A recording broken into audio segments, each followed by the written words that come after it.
할렐루야, 반갑습니다. 오늘도 함께 기도에 참여해 주신 여러분 모두에게 하나님의 위로와 평강이 함께 하시기를 주의 이름으로 축원을 드립니다. 오늘 시편 46편에 있는 말씀을 통해서 피난처이신 하나님이라는 주제를 가지고 함께 말씀의 은혜를 나누려고 합니다. 마틴 루터는 우리가 잘 아는 것처럼 광산업을 하는 아버지를 두고 그가 태어났습니다. 아버지와 가족은 이 마틴 루터가 법조인이 되었으면 하는 바람이 있었습니다. 그 바람대로 고등학교를 졸업하고 그는 법과대학에 합격을 했습니다. 기쁨이 충만했습니다. 온 가정들이 축하할 수밖에 없었지요. 1505년 7월 2일 학교에서 돌아오는 길에 벌판에서 폭풍우를 동반한 뇌우를 만나게 되지요.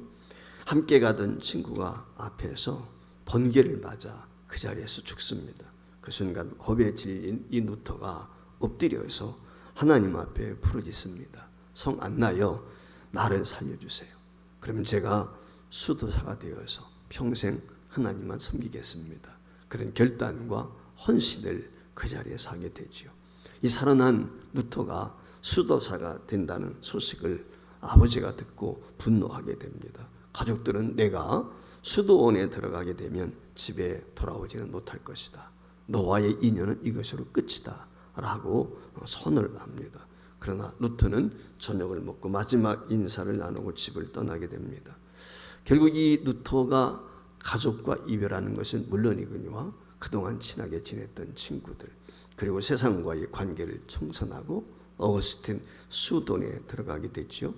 그리고 그가 수도원에 들어가서 그 누구보다도 이 죽음에서 살아난 경험이 있었기 때문에 수도사로의 길을 걷기 위해서 열심히 매진하고 노력을 합니다. 그런데 그가 수도사로서의 길을 걷기 위해서 애를 쓰고 수도할수록 그에게는 더욱 생활에 답답함이 엄습해 왔습니다.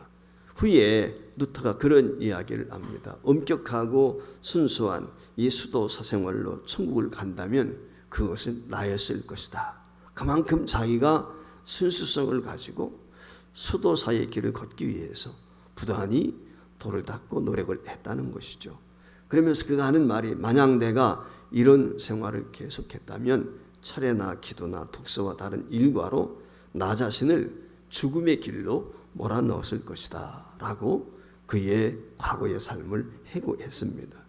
1515년 로마서 강연을 준비하는 중에 의인은 믿음으로 살리라고 하는 구절이 마음에 다가왔습니다. 구원을 얻기 위해서 그동안 고행을 하는 것이 필요하다고 깨닫고 그렇게 살았단 말이죠. 그런데 이 말씀을 대하는 순간 고행이 필요 없구나. 구원이라고 하는 것은 구원이라고 하는 것은 어떤 고행을 통해서 이루어지는 것이 아니라 하나님의 은혜로 주어지는 것이다 라고 하는 걸 깨닫게 된 것입니다. 구원의 의, 믿음으로 의롭다는 것은 어떤 내 선행으로 되는 것이 아니다. 하나님이 값없이 주시는 은혜로 되는 것이라는 것을 그가 믿게 된 것입니다. 특별히 지금까지 그런 어떤 생각을 가지고 왔었느냐. 중세교회에서 특별히 그와 같이 훈련을 받고 교육을 받았기 때문에 하나님은 진노하시는 하나님, 두려우신 하나님으로 인식을 했단 말이에요. 근데 하나님의 말씀을 깨닫고 보니까 하나님은 두려움의 하나님이 아니라 사랑의 하나님, 은혜의 하나님이라는 것을 깨닫게 됩니다. 그분이 나의 피난처이심을 확신하게 된 것입니다. 루터는 몹시 기뻤습니다. 이 진리를 선포해야 되겠다. 널리 전하는 자가 되겠다 라고 하는 다짐을 하게 되죠. 그런 루터에 대해서 로마 천주교회는 그를 죽이려고 온갖 음모를 다했습니다. 마귀 역시 그러한 루터를 거꾸로 틀기 위해서 가진 책략을 통해서 루터를 핍박을 했습니다. 아기를 낳자마자 아기가 죽습니다. 사랑하는 딸은 12살 되었을 때 세상을 떠나게 됩니다. 믿었던 친구가 배신하고 그를 곁을 떠나게 됩니다. 천주교에서는 끝까지 그를 쫓아와서 추격해서 살해하려고 합니다. 하지만 루터는 이 하나님과의 약속을 지키면서 복음을 전하는 일에 일생을 바치게 되죠. 그 이유는 그가 하나님이 나의 피난처 되심을 확신했기 때문에 그렇습니다. 좀 전에 우리가 함께 찬양한 나의 피난처이신 예수에 대해서 우리가 찬양을 했는데 그 가사의 내용을 보면 이렇습니다. 여러분들이 조금 전에 찬양을 했기 때문에 아시겠지만 가사를 통해서 다시 한번 우리가 의미를 되새겨 봤으면 좋겠습니다. 나의 피난처 예수 의지예요. 나의 피난처 예수 의지예요. 나의 가는 길에 거센 바람 몰아쳐와도 나의 피난처 예수 의지예요. 나는 영원히 주님 사랑해요. 나는 영원히 주님 사랑해요. 세상 어떤 것도 나의 사랑 끊을 수 없네. 나는 영원히 주님 사랑해요. 아바 아버지 나를 사랑하신 나의 모든 것 주께 드려요.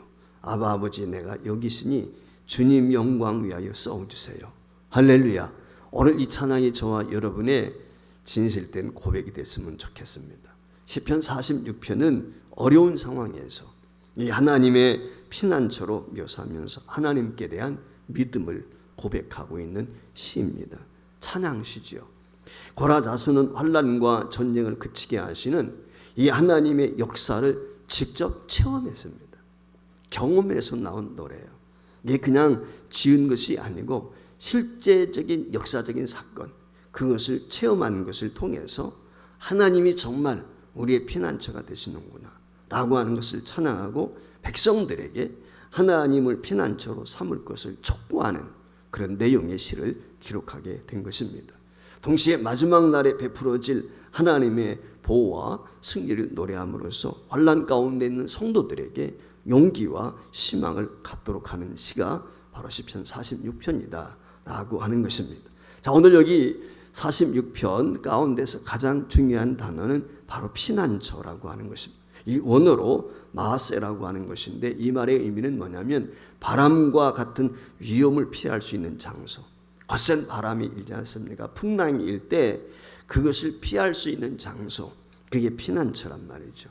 그러니까 우리 인생길을 살아가게 될 때 환난 만납니다. 곤고한 처할 수 있습니다. 어려움 가운데 상황 가운데에서 우리를 지켜주시는 하나님에 대한 비유의 말씀으로 이와 같이 피난처 되시는 하나님을 표현한 것입니다. 그렇다면 시인이 오늘 본문 말씀을 통해서 어떻게 하나님께서 나의 피난처가 되시는가, 우리의 피난처가 되시는가. 첫 번째, 하나님은 우리의 능력이시기 때문에 그분이 나의 피난처가 된다는 것입니다. 자, 오늘 1절 말씀에 보면 하나님은 우리의 피난처시요 심이시니 환난 중에 만날 큰 도움이시라 그랬어요. 여기 심이라고 하는 말이 와오즈라고 하는 말이 원어인데 이 말의 의미는 뭐냐면 대적과 싸워서 이기도록 주시는 능력입니다. 싸움에서 승리하도록 도와주시는 그 심의 원천, 그게 우리 하나님이라는 거예요. 그러니까 시인은 하나님의 피난처, 이 하나님이 우리에게 피난처를 제공해 주는 능력의 원천이 되신다라고 하는 것을 고백하고 있는 거예요. 그래서 하나님은 원수의 공격으로부터 우리를 보호해 주실 뿐만 아니라 그것을 쳐서 이길 수 있도록, 그냥 피하는 것으로 끝나는 것이 아니라 그 상대방으로 적을 쳐서 능히 물리칠 수 있는 능력까지 주시는 분, 그게 피난처 되신 우리 하나님이시다라고 오늘 여기서 고백을 하고 있는 것입니다. 아마 죽이야기라고 하는 죽집 여러분들 아실 것입니다. 대호가라고 그러지요. 그 죽이야기의 이 대호가 사업을 하신 분이 누구냐면 이명서 집사님이라고 하는 분이 있습니다. 근데 이명서 집사님은 시골에서 태어났습니다. 산골 소년이었습니다. 그가 12살 때부터 가정이 너무 가난했기 때문에 군고구마 장수, 아이스케이크 장수 안 해본 것이 없었습니다. 신문 배달을 비롯해서 심지어는 이 어린 나이에 공사장 인부까지, 힘든 어른들이 하는 일까지 그 공사장에서 그와 같이 고된 노동을 하면서 흥건히 삶을 살아갔습니다. 그런데 그가 어려움이 있을 때마다 하나님을 의지하고 이겨냈다고 하는 것입니다. 그것은 늘 기도하던 어머니, 어려움 가운데도 믿음으로 자녀를 키우고 늘 기도의 본이 되었던 어머니의 영향을 받았다는 것입니다.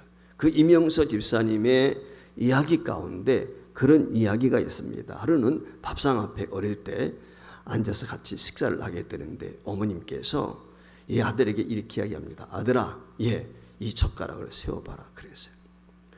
밥을 먹고 있는 젓가락을 세워보라는 거예요. 그러니까 이 이명서가 하는 말이 영서가 엄마 밥 어떻게 젓가락을 세워요? 라고 대답을 했어요. 그랬더니 이 엄마가 아들에게 이렇게 이야기합니다. 왜 못 세워? 내가 젓가락 끝을 잡고 세우면 되잖아 라고 얘기를 했다. 젓가락 자체는 쓸 수가 없지만 내가 젓가락 끝을 잡고 세워놓으면 그게 선거야 라고 하는 이야기였어요. 그러면서 어머니께서 들려준 얘기가 평생 자기의 삶의 모토가 되었다는 거예요. 하나님이 너를 이렇게 잡아주시면 너는 설 수가 있다. 너 성공하고 싶다고 했지. 젓가락 잡은 손처럼 하나님이 너를 잡아주시면 내가 성공할 수 있다. 사람들은 성공하기 위해서 무언가를 붙잡으려고 한다. 돈을, 권력을, 명예를. 하지만 너는 하나님 손만 붙들어라. 하나님 없이 잡은 돈과 권력과 명예는 부질없는 것이다. 하나님이 너를 붙들어 주면, 내 손을 잡아주시면 너는 성공할 수 있어. 너는 하나님 손만 붙들어라. 이것이 어린 영세에게 어머님이 들려주던 교훈이었다고 합니다. 그래서 이 이명서 집사님은 그 고난과 어려움 속에서도 힘들고 어려움이 올 때마다 이 어머님이 들려주셨던 이야기를 붙들고 하나님의 손을 가깝게 붙잡는 강한 신앙이 되었습니다. 그 결과 2003년도에 창립한 중이야기는 지금 500개가 훨씬 넘는 전국 매장을 가지고 있고 중국을 비롯해서 일본과 미국 등에 이 지사를 설립할 정도로 해외 진출까지 했습니다. 이 이명서 집사님은 한국 유통 대상을 수상을 했고 대한민국 국민 건강 문화 대상까지도 수상하는 영광을 누리게 되었습니다. 그가 이런 고백을 합니다. 내 짐을 여호와께 맡기라. 그가 너를 붙드시고 의인의 요동함을 영원히 허락하지 아니하시는 말씀을 항상 기억하며 순간순간의 어려움을 하나님께 토로하였습니다. 하나님은 언제 어디서나 만나주셨습니다. 틈나는 대로 하나님께 무릎 꿇고 기도하였습니다. 그때마다 주어진 길을 담대하게 갈 수 있는 능력을 내게 주셨습니다. 할렐루야. 이것이 이명서 집사님의 고백인 것입니다. 인간적인 모든 노력을 내놓고 하나님만 더욱 의지할 수 있는 저와 여러분이 될 수 있기를 주의 이름으로 부탁을 드립니다. 여러분, 하나님께 맡기면 하나님이 책임져 주세요. 내가 하나님을 의지하고 하나님께 맡기면 하나님이 나의 힘이 되시고 그 하나님이 저와 여러분의 피난처가 되시는 줄 믿습니다. 어떤 일을 만날지라도 하나님을 의뢰할 수 있기를 주의 이름으로 축원합니다. 능력의 하나님께서 저와 여러분을 건져주시기 때문에 그렇습니다. 여러분, 시편 46편은 배경이 있습니다. 열왕기하 19장에 있는 말씀이에요. 여러분 잘 아시는 것처럼 아수르의 사내립이 18만 5천 명을 대동하고 여러분 아시는 것처럼 남쪽 유다를 침공해 오지 않았습니까? 그때 어떤 일이 벌어지게 됩니까? 편지를 써가지고 말이죠. 히스기야 왕에게 항복할 것을 명했단 말이에요. 그럼에도 불구하고 히스기야와 그의 백성들이 어떻게 합니까? 하나님만 의지해서 하나님만 끝까지 신뢰했습니다. 그때 놀라운 기적을 경험하지 않았습니까? 그날 밤에 하나님께서 어떻게 하셨어요? 18만 5천 명이 송장이 되게 하셨다. 사내립은 돌아가다가 죽임을 당했습니다. 이게 하나님의 역사예요. 그것을 배경으로 한 고라 자손이 그걸 목격했단 말이에요. 그걸 목격하고 기록한 것이 바로 시편 46편입니다. 거저 지어낸 시가 아니에요. 이야기가 아니에요. 이 역사에 기초한 그들의 간증이고 그들의 고백인 것입니다. 지금도 마찬가지예요. 하나님을 신뢰하는 자, 하나님을 의지하는 자, 그분에게 하나님이 힘이 되시고 피난처가 되신단 말이죠. 이 은혜가 저와 여러분에게 있기를 주의 이름으로 축복합니다. 왜 하나님이 우리의 피난처가 되십니까? 그건 우리의 도움이 되시기 때문에 그렇습니다. 본문 5절 말씀에 보면 하나님이 그 성중에 계심에 성이 흔들리지 아니할 것이라 새벽에 하나님이 도우신다 라고 고백했어요. 하나님이 우리를 도와주신다. 방어한다는 거예요. 둘러싸 진친다는 거예요. 여러분 도단성에 있던 엘리사 기억하시죠? 아람 군대가 쳐들어왔지 않습니까? 새카맣게 엘리사를 죽이려고 했지만 불만과 불병거로 그를 호위해 주었다. 꼭 그와 같은 것이에요. 오늘 여기 말씀은 미완료형 시제로 되어 있어요. 과거 시제가 아닙니다. 앞으로 계속해서 지속적으로 하나님께서 우리를 이와 같이 보호해 주신다는 거예요. 안위해 주신다는 것입니다. 그래서 하나님은 성중에 거하시면서 요동하지 않게 하실 뿐만 아니라 친히 도우시는 역할까지 행하시는 분이라고 하는 것입니다. 가우만이라는 분이 사막의 샘이 넘쳐흐리라고 하는 책을 썼습니다. 그 책에 나오는 이야기 중에 이런 이야기가 있습니다. 한 수도사가 올리브 기름이 필요해서 올리브 나무를 심었습니다. 나무를 심기를 끝낸 수도사가 이렇게 하나님 앞에 기도합니다. 주님, 제 나무에 그 어린 뿌리가 자라려고 하면 비가 필요합니다. 부드러운 비를 보내주십시오. 하나님 앞에 기도했어요. 그랬더니 하나님께서 이 수도사의 기를 들으시고 비를 내려주셨습니다. 수다 또 기도합니다. 주님, 제 나무는 해가 필요합니다. 해를 주십시오. 비 오던 하늘에서 비가 멈추고 해가 번쩍 떴습니다. 그래서 햇빛을 이 나무에게 붓도록 합니다. 그때 이 수도사가 또 그렇게 기도합니다. 주님, 이제는 가지들이 튼튼해지게 되겠습니다. 소리를 좀 내려주십시오. 그랬더니 하나님께서 이 하늘에서 소리가 내리도록 해서 그만 이 어린 나무에 서리빨이 서도록 그렇게 덮였습니다. 그런데 안타까운 사실은 그날 저녁에 그만 서리를 맞은 이 어린 이 뭡니까? 이 올리브 나무가 죽었다는 사실입니다. 그래서 수도사 형제가 다른 형제 수도사의 처소를 찾아갑니다. 그리고 자기 자신에게 일어난 그 나무 이야기를 하게 됩니다. 그때 그 다른 형제 수도사가 이 나무가 죽은 그 심었던 나무가 죽은 이 수도사를 향해서 이렇게 이야기합니다. 나도 작은 나무를 심었어.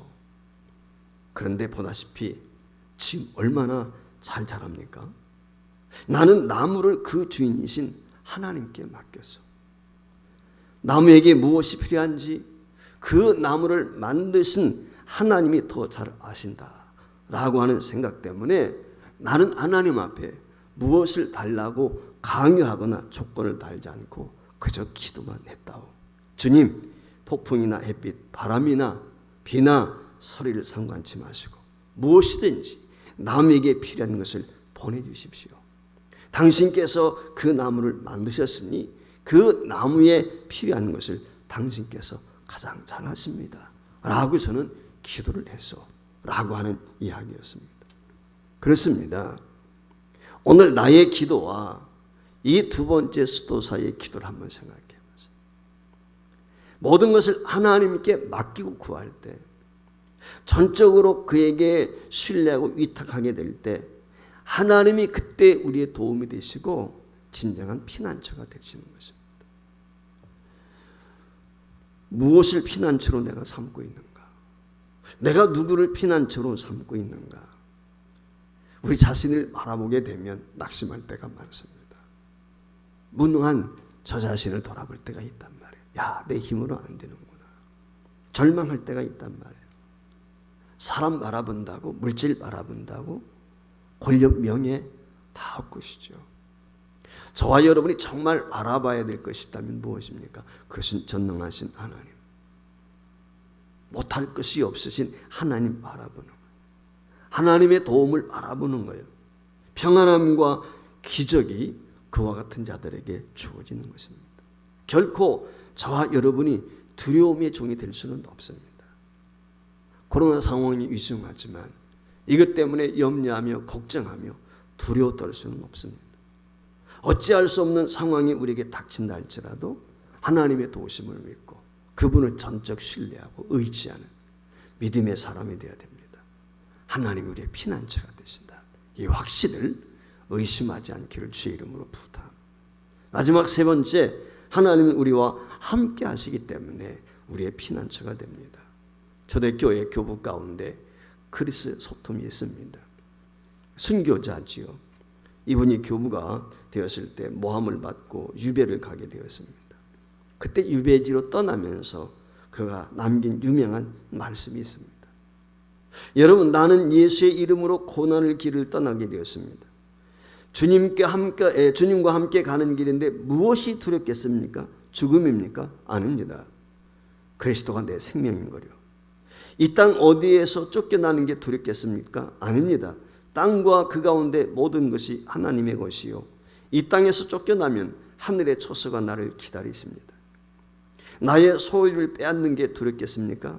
내가 가져온 게 뭐가 있었을까요? 뺏겨봐야 모두 하늘에 쌓일 뿐입니다. 저들이 나를 산으로 몰아내면 나는 엘리야가 될 것입니다. 저들이 나를 구덩이에 던지면 나는 예레미야가 될 것입니다. 저들이 나를 바다로 던지면 나는 요나가 될 것입니다. 저들이 나를 돌로 치면 나는 스데반이 될 것이고, 저들이 나를 매로 치면 나는 바울의 영광을 차지하게 될 것입니다. 그러면 나는 아무것도 두려워하지 않습니다. 할렐루야. 이게 믿음이요. 이게 우리 믿음의 선배들이요. 여러분, 이 크리소스톰과 함께 했던 하나님이 저와 여러분과 함께 하시는 줄 믿습니다. 오늘 우리에게 중요한 것은 이 믿음이에요. 불안에 떠는 믿음이 아니, 염려, 걱정하며 안절부절하는 것이 아닙니다. 오늘 저와 여러분에게 필요한 것은 안전한 곳을 찾는 것이 아니라 나와 함께 하신 하나님을 찾는 거예요. 이게 중요한 것입니다. 저와 여러분에게는 안전지대가 필요한 것이 아닙니다. 오늘 교회와 이 땅의 그리스도인들에게 필요한 것은 하나님이 함께 하심을 믿는 거예요. 방역이고 무엇이 물론 해야지요. 그러나 그것이 우리를 안전을 보장해 주지 못해요. 언제 어디서 어떤 상황이 더 있지 아무도 예측할 수가 없어요. 안전지대는 없습니다. 중요한 것은 하나님만이 안전지대예요. 하나님만 믿고 의지하는 거예요. 하나님의 임재가 이루어지는 그곳이 바로 안전지대고 그것이 피난처요. 그것이 산성입니다. 그것이 피할 바위신 거예요. 이걸 우리가 잊지 말아야 돼요. 오늘 본문 7절이 무엇이라고 말씀합니까? 만군의 여호와께서 우리와 함께 하시니 야곱의 하나님은 우리의 피난처시다. 여러분, 함께 한다는 말이 뭐예요? 임마누엘 하면은 하나님이 우리와 함께 하시는 임마누가 함께 한다는 거예요.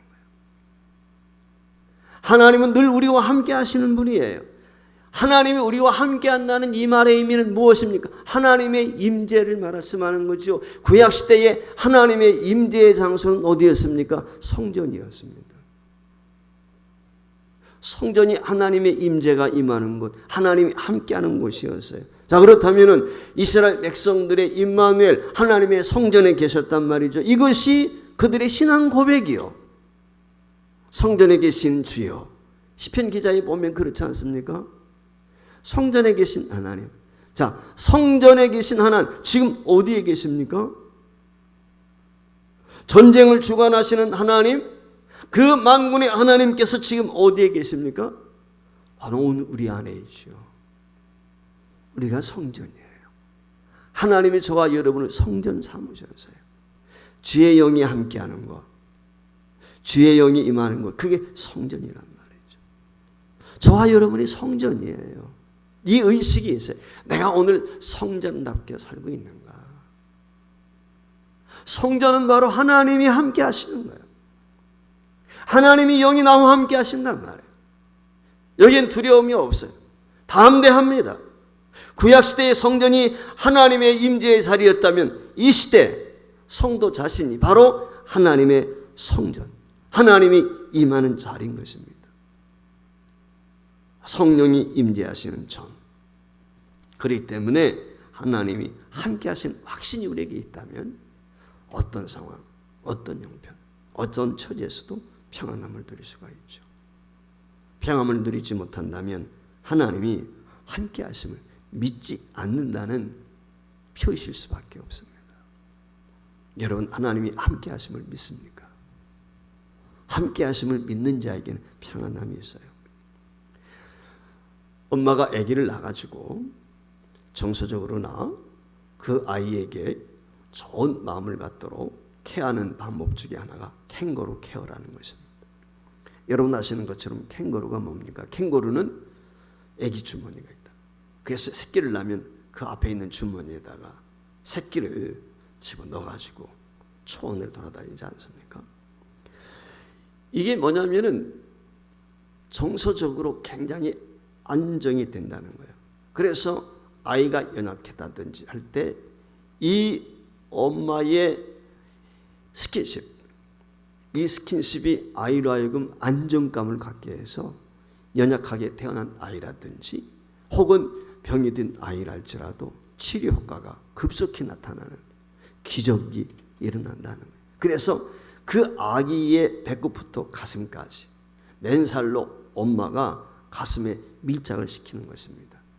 그래야면 이 아이 몸에서 옥시토신이라고 하는 그 호르몬이 분비가 되는데 이 옥시토신은 아기에게 안정감을 갖다주는 평안함을 느끼도록 하는 그런 효과를 가져다 준다는 것입니다. 그래서 지금과 같은 어려운 환난을 만났을 때 우리의 피난처가 되시는 하나님 품에 저와 여러분이 안기게 되면 어떤 상황, 어떤 처지에서도 위로를 받고 평안을 누릴 수가 있는 것입니다. 환난 속에서도 하나님의 품에 안기면 그 안에 생명이 있고 거기에 평안이 있고 거기에 안식이 있단 말이죠. 하나님은 당신을 의지하는 성도들의 피난처가 되어주시기를 기뻐하십니다. 흔히 우리가 시편 46편을 이야기할 때 마틴 루터의 시편이다 라고 이야기까지 합니다. 제가 서두에 마틴 루터에 대한 이야기를 했습니다마는 마틴 루터가 바로 오늘 46편 말씀을 통해서 내주는 강한 성이요라고 하는 찬송을 작시하는 영감을 얻게 되었다는 것입니다. 루터가 외쳤습니다. 교황의 세력이 나를 핍박하고 굴복시키려 해도 하나님이 나의 피난처요 힘이시요 환난 중에 만날 도움이십니다. 나를 파문하고 화형시킨다 해도 두렵지 않습니다. 보름수 국회 지붕 위에 기와장만큼 마귀가 달려들어도 굴복하지 않겠습니다. 하나님, 내가 여기에 서 있나이다. 나를 도우소서. 사는 성도 여러분, 모름지기 그리스도인은 어떤 위기를 만나도 하나님께서 나의 피난처가 되신다는 것을 믿고 전적으로 의지해야 됩니다. 영원한 피난처이신 하나님만 저와 여러분이 바라볼 수 있기를 주의 이름으로 축복합니다. 하나님은 환난에서 저와 여러분을 건져내시는 능력이 많으신 하나님이십니다. 하나님은 환난 가운데서 만날 큰 도움이 되는 줄 믿습니다. 그리고 환난 중에도 함께 하시는 임마누엘 하나님이신 줄 믿습니다. 아무쪼록 피난처이신 하나님을 날마다 삶 속에서 고백하면서 우리가 만나게 되는 크고 작은 일들, 어려운 상황 가운데서 조금 더 의심하지 아니하고 하나님 주신 위로와 평안을 누릴 수 있기를 주의 이름으로 축복을 드립니다.